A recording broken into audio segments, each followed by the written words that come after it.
Story 1. The Haunting of Hollow Farm. The wind howled across the sprawling fields of Hollow Farm, a lonely expanse of land nestled in the heart of rural America.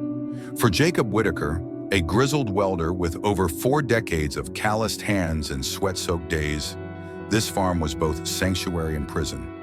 The house, a creaking behemoth of weathered wood and faded paint, stood as a monument to a life once shared with his beloved wife, Maria. She had been the light of his world, her laughter filling the halls until cancer stole her away 7 years ago. Now it was just Jacob, his loyal hound Bosley, and the ghosts of memories that lingered in every corner. Jacob had always been a man of routine. After long days in his workshop, where sparks flew like miniature comets and the hum of machinery drowned out his thoughts, he found solace in late-night walks. The stillness of the night, the way the stars pierced the velvet sky, offered a fleeting sense of peace. Bosley, a scruffy mutt with soulful eyes, trotted faithfully at his side, his presence a quiet comfort in a world that felt increasingly empty. One crisp autumn evening, as the air carried the faint scent of pine and decay, Jacob set out for his usual loop around the property. The farm spanned acres, its boundaries marked by gnarled fences and ancient oaks that whispered secrets in the breeze. He was halfway through his walk, lost in thought, when a flicker of movement caught his eye. His gaze darted to the second-story window of the old master bedroom, the room he and Maria had once shared, now a mausoleum of untouched relics.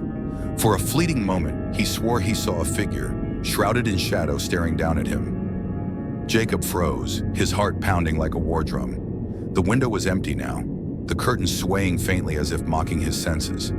He hadn't set foot in that room since Maria's death. The pain was too raw, the memories too heavy.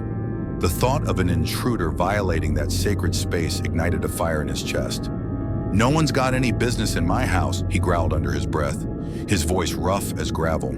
With Bosley at his heels, he stormed back to the house, his heavy boots thudding against the earth. Inside, the air was thick with the musty scent of neglect. Jacob tore up the stairs, his flashlight beam slicing through the darkness. The bedroom door creaked open, revealing a scene untouched by time. Maria's vanity, her perfume bottles still lined up like silent sentinels, the bed frozen in the moment she last lay in it. Nothing was out of place. No footprints, no signs of disturbance, just silence, heavy and oppressive. Jacob's anger gave way to unease. Had his eyes played tricks on him? He lingered, the weight of the empty room pressing down on him before retreating downstairs, Bosley's soft whine echoing in the stillness. The next night, sleep eluded him. He lay in his downstairs bedroom, staring at the ceiling, when Bosley's low growl shattered the quiet. The dog's hackles were raised, his eyes fixed on the ceiling. Then Jacob heard it, a faint creak, deliberate and rhythmic, like footsteps pacing the floor above. His blood ran cold. The master bedroom was directly overhead. Memories of the previous night flooded back, and with them, a primal instinct to protect his home. Grabbing his flashlight and a heavy wrench from his toolbox, his hunting rifle felt too extreme, though he wasn't sure why, he crept upstairs. The hallway was a tunnel of shadows, the air thick with the scent of dust and something else, something faintly metallic. The bedroom door was ajar, though he could have sworn he closed it. Inside, the room was as he'd left it, but the atmosphere felt wrong, like the air itself was holding its breath. He swept the flashlight across the space, half expecting to find a vagrant or thief. Nothing. Just the ghosts of his past staring back at him. Days turned into weeks, and the incidents grew more brazen. One night, Jacob awoke to find the kitchen lights blazing, though he was meticulous about turning them off before bed. Another time, he found a drawer in the living room slightly ajar, its contents untouched but subtly rearranged. He called the sheriff's department, his voice tight with frustration. 2 deputies searched the property, their flashlights cutting through the night, but found no evidence of a break-in. "Could be the house settling, Jake," one of them said, his tone patronizing. "Old places like this, they've got a mind of their own." Jacob didn't buy it. Someone or something was toying with him. The breaking point came on a moonless night in November. Unable to sleep, Jacob's paranoia drove him to check the master bedroom once more. As he pushed open the door, his breath caught in his throat. Maria's clothes, carefully packed away in boxes after her death, were strewn across the floor like the aftermath of a storm. Dresses, blouses, even her favorite scarf, the one she'd worn on their last anniversary, lay scattered in disarray. The sight was a violation, a desecration of her memory. Then he saw her. A woman stood in the doorway, her silhouette framed by the faint glow of the hallway. She was too short to be Maria, her posture rigid and unnatural. Her face was obscured by shadow, but Jacob felt her gaze, cold and unyielding, boring into him. Fear and fury collided in his chest. "Who the hell are you?" he roared, charging toward her. The figure turned and fled, her footsteps eerily silent as she darted down the stairs and out the front door. Jacob gave chase, Bosley barking furiously at his side. But by the time he reached the yard, she was gone, swallowed by the night. For months, Jacob lived on edge, his rifle never far from reach. Every creak of the house, every rustle of leaves outside, set his nerves ablaze. He installed motion sensor lights and a security camera, but they captured nothing but the occasional raccoon or stray branch. Then, one frigid winter night, as he sat in the living room nursing a whiskey, he saw her again. She stood in the yard, motionless, her silhouette stark against the snow. Her eyes, though he couldn't see them, felt like daggers. Jacob grabbed his rifle, his hands trembling, and stormed outside, firing warning shots into the sky. The figure vanished into the darkness, leaving only footprints that trailed off into the woods. The sighting stopped, but the fear never did. Jacob began to wonder if the woman was real or a manifestation of his grief, a specter born from his refusal to let Maria go. He confided in his brother, who urged him to sell the farm and move on, but Jacob couldn't. This was his home, Maria's home, and he'd be damned if he let anyone, living or dead, drive him out. Bosley remained his anchor, his loyal companion through the sleepless nights. As spring approached, Jacob vowed to uncover the truth, even if it meant confronting the shadows that haunted Hollow Farm. For now he waited, rifle in hand, knowing that whatever, or whoever was out there would return. Story 2. The Night Stalkers. The hum of the highway was a lullaby to Ethan Carver, a 28-year-old catering driver whose life revolved around late-night deliveries in the open road. His job wasn't glamorous, hauling trays of lukewarm hors d'oeuvres and crates of champagne flutes in a hulking company truck, but it paid the bills. By the time his shifts ended, usually well past midnight, Ethan was either wired on energy drinks or teetering on the edge of exhaustion. Tonight, as he cruised toward home at 2 a.m., the former was true. His veins buzzed with caffeine, his stomach growled, and sleep was a distant dream. Ethan's apartment was a modest box in a sleepy suburb, but before heading there, he craved something to anchor him to the world. A McDonald's glowed like a beacon off the highway, its golden arches a promise of cheap comfort. It was a ritual of sorts, grabbing a quick order of fries to satisfy the strange, primal urge that hit him after long shifts. The drive-thru was unusually busy for a Tuesday, with a handful of cars idling ahead of him. Ethan drummed his fingers on the steering wheel, his gaze wandering to the parking lot. That's when he saw it. An old Volkswagen, its paint chipped and windows tinted to an impenetrable black, backed into the farthest corner of the lot. The McDonald's was drive-thru only at this hour, and employee parking was on the opposite side. The car's presence felt wrong, like a predator lying in wait. Ethan shrugged it off, probably just someone eating in their car, like he sometimes did, but the unease lingered, a faint prickle at the base of his neck. He got his food and pulled onto the highway, the greasy warmth of the fries a small comfort. But home felt too confining, too final. He wanted to stretch the night, to breathe in the cool air and shake off the day's weight. A memory flickered. The nature preserve, a sprawling forest just minutes from his apartment. At its peak was a lookout point with a panoramic view of the city, a place he and his high school friends used to haunt. They'd sit on the rock wall, sharing stories and cigarettes, the world spread out below them like a glittering promise. Ethan hadn't been back in years, but tonight, the pull of nostalgia was irresistible. The preserve's parking area was a gravel patch off a quiet road, empty under the pale glow of a street lamp. Ethan parked, his headlights cutting through the darkness, and grabbed his food. Just as he killed the engine, another set of headlights swept into the lot. His stomach twisted as the same Volkswagen from the McDonald's pulled in, parking a dozen yards away. The coincidence was too stark, too deliberate. Ethan's pulse quickened. Had they followed him? He cracked his window, straining to hear music or voices, but the car was silent, its tinted windows revealing nothing. Fear crept in, but Ethan wasn't one to run from a hunch. He debated driving home, but the thought of sitting alone in his apartment, wondering if he'd been tailed, was worse. Instead, he called his friend Sebastian, a night owl who lived nearby. "Dude, you up?" Ethan asked, his voice low. Sebastian, bleary but game, agreed to meet him at the preserve. "Give me 10, he said, and Ethan felt a wave of relief. He kept his eyes on the Volkswagen, its stillness unnerving, until Sebastian's beat-up sedan rolled in. Together, they started up the winding path to the lookout, the gravel crunching under their sneakers. Ethan glanced back one last time and froze. The Volkswagen's doors opened simultaneously, and 4 figures stepped out. They stood in a loose circle, silent, their heads turning as if scanning the lot. Ethan's heart thudded. "Seb, you see that?" he whispered. Sebastian nodded, his expression uneasy, but he waved it off. "Probably just here to smoke, man. Let's go." At the lookout, the city sparkled below, a sea of lights that should have been calming. Ethan and Sebastian sat on the rock wall, sharing the fries and trading stories. But Ethan's mind was elsewhere. The Volkswagen, the figures, the coincidence, it all felt wrong. Then they heard it, laughter, loud and jagged, cutting through the night. 3 men emerged from the path, their silhouettes sharp against the moonlight.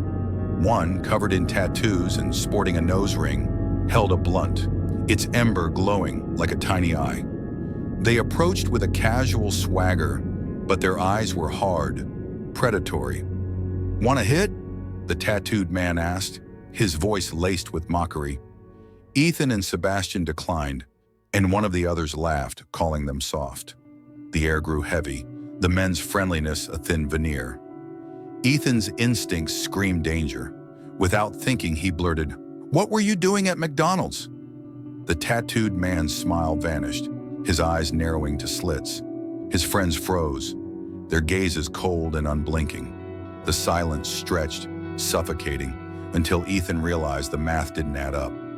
4 men had stepped out of the car. Where was the 4th? The tattooed man broke the tension, claiming he worked nights at McDonald's and came to the preserve to unwind. He tugged up his hoodie, revealing a McDonald's uniform, but the gesture felt rehearsed, like a prop in a play. Ethan's gut churned. Something was off, and Sebastian's tense posture said he felt it too. "We're heading out," Ethan said, standing. As they started down the path, Sebastian grabbed his arm, pointing into the trees. There, half hidden in the shadows, was the 4th man. He held something, a knife maybe, or worse, its shape indistinct but menacing. Their eyes locked, and the man moved. Ethan and Sebastian ran, their breaths ragged, the forest blurring around them. Footsteps pounded behind, closing the gap. Ethan's heart hammered, his mind racing with images of what might happen if they were caught. They reached the parking lot, diving into their cars as the 4 men burst into view. Ethan floored the gas, gravel spraying, and saw the Volkswagen's headlights flare to life in his rear view. He didn't go home, too paranoid they'd follow. Instead, he and Sebastian met on a quiet street near Sebastian's place. Their nerves frayed. Sebastian showed Ethan a blurry photo he'd snapped of the men. "What do we do with this?" Ethan asked, his voice shaking.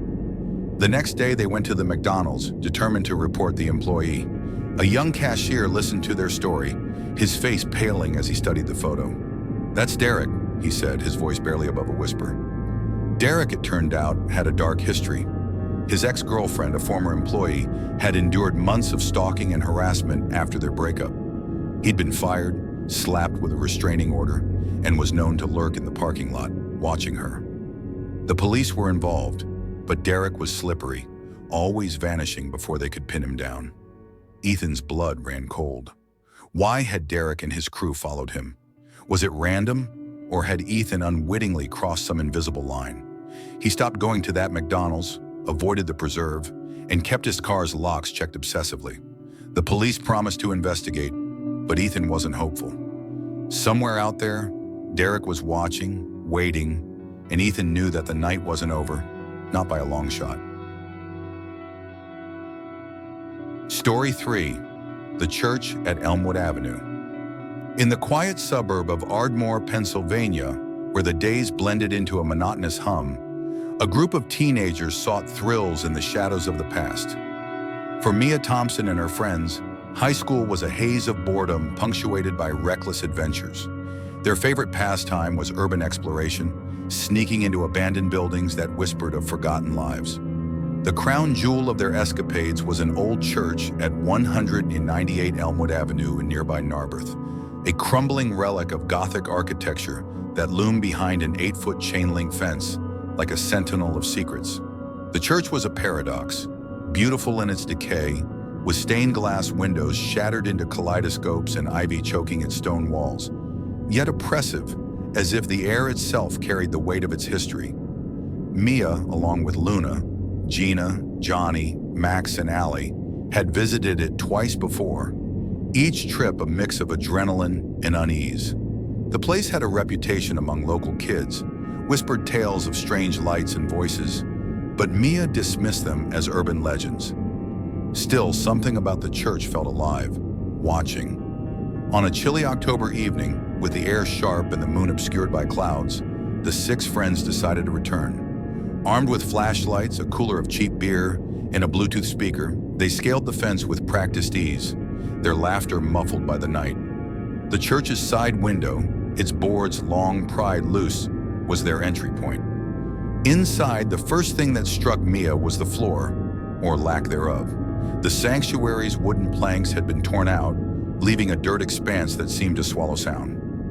In the center, a concrete staircase descended into the basement, a black maw that beckoned and repelled. The basement was their destination, a warren of 3 rooms that felt like stepping into another world. The largest room, lit by their flashlights, was a graveyard of forgotten furniture. A sagging couch, splintered chairs, a table scarred with graffiti. Johnny, already tipsy, was loud and obnoxious, his voice echoing off the damp walls. "Keep it down, idiot," Mia hissed, her eyes darting to the shadows.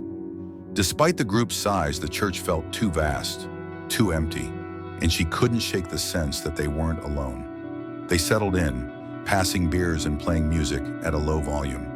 The banter was light, but the atmosphere was heavy, the church's silence pressing against their voices. Then it happened. A door slammed with a force that rattled the walls. Mia's heart leapt into her throat, the beer can slipping from her hand. The sound came from the only room with a door, a small chamber they hadn't explored that night. The group froze, eyes wide as the echo faded into silence. "Was that one of us?" Gina whispered, her voice trembling. No one had moved. Luna, Gina, and Johnny didn't wait for answers. They bolted up the stairs, their footsteps a frantic drumbeat. Mia, Max, and Allie stayed, their curiosity outweighing their fear. "It's probably just the wind," Max said, but his clenched jaw betrayed his doubt. Mia's pulse raced, but she wasn't ready to run. "Let's check it out," she said, her voice steadier than she felt. They approached the door, its wood warped and scarred. Max pushed it open, the hinges screaming in protest. The room was small, dominated by a dresser with a cracked mirror. Red stains streaked the glass, glistening faintly in the flashlight's beam. Mia's stomach churned. "That's not paint," she said, stepping closer. The stains were tacky, fresh, and the air carried a faint coppery tang. Her mind screamed blood, but she pushed the thought away. "Someone's been here," Allie said, her voice barely audible. On the dresser sat a photograph, black and white and curled at the edges. It showed a woman in a wedding dress, her smile radiant yet unsettling, as if forced. Her eyes seemed to follow Mia, piercing through the decades. "This is creepy as hell," Max muttered, backing away. Before they could process it, another sound cut through the silence. a low, guttural moan from the room they just left. It wasn't wind or settling wood, it was human, or something mimicking it. That was enough. Mia's bravery crumbled, and the three grabbed their things, sprinting up the stairs and out the window.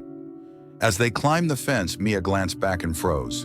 In the open window, a silhouette stood, motionless, its contours indistinct but undeniably human. Her friends didn't see it, and she didn't speak of it, but the image burned into her mind.